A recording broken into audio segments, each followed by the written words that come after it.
Hi everyone, welcome back to GrantMe. So if you're going to UofT next semester in the fall, or if you're already there and you're thinking about some spots to study or just hang out with your friends, then I'm gonna give you some recommendations in this video. It's gonna be a little bit of a virtual tour of where you can go on the UofT campus to do your readings, to study, or do some projects. So the first is UofT's one of the largest libraries. It's the Robarts Library, and it's UofT's largest social sciences and humanities library. So since this library is 15 floors high, you're bound to find a seat to either read, study for an exam, or do some project work. Now, Robarts Library also has a quiet room in which you can do some spiritual practices, yoga, or pray for religious reasons.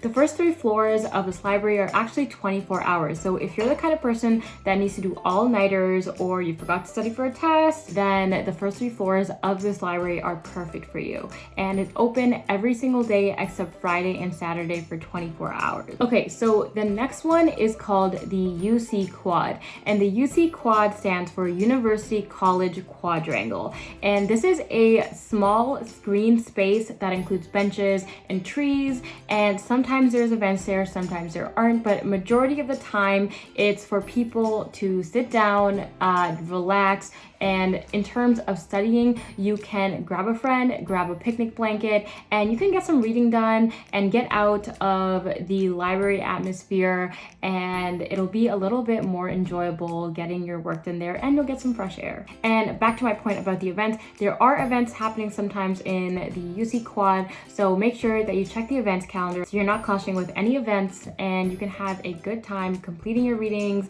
or just taking a nap. The UC Quad also has a bit of history. It's the resting place of Eisen Reznikov, who was the stonemason turned ghost. So if you hear some funny noises or you see a figure that you can't quite catch, it might be Ivan Reznikov. Last, this isn't actually on the UofT campus, but it is a short 10-minute walk or a 3-minute drive, and that is the Voodoo Child Cafe. Now, there are tons of cafes on around the UofT campus as well as inside the UofT campus, but this one in particular is really nice if you want a more social scene to focus. Some people like a quiet space to study, and some people like a little more hustle and bustle to stimulate their mind so they can focus. And Voodoo Child is perfect for that.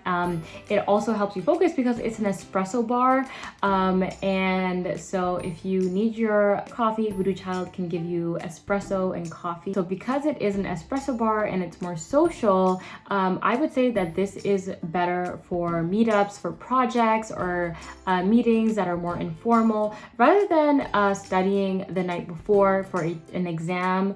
For that you can probably go to the Robarts one, which is the first one I talked about. There are so many more cafes in the campus, as well as a short 10-minute walk from outside of the campus, so definitely check those out. Now, UofT is a really big campus, and these are just the top 3 locations that I could find of varying degrees of studying. If you want to hang out, if you want to do a quiet study. So if you do have some more suggestions, if you are in UofT or if you've done some of your own research, definitely let me know in the comments below, and let me know if you want me to do this for another school, and I will definitely do that. And if all of this sounds interesting to you and you're thinking, okay, I know about these study and hangout places in UofT, but how do I actually get into the UofT? Well, I actually have a video about that. I go through the whole application process, the minimum requirements, and the eligibility for UofT, so definitely check that video out. And that's it for today's video. I will see you guys next time.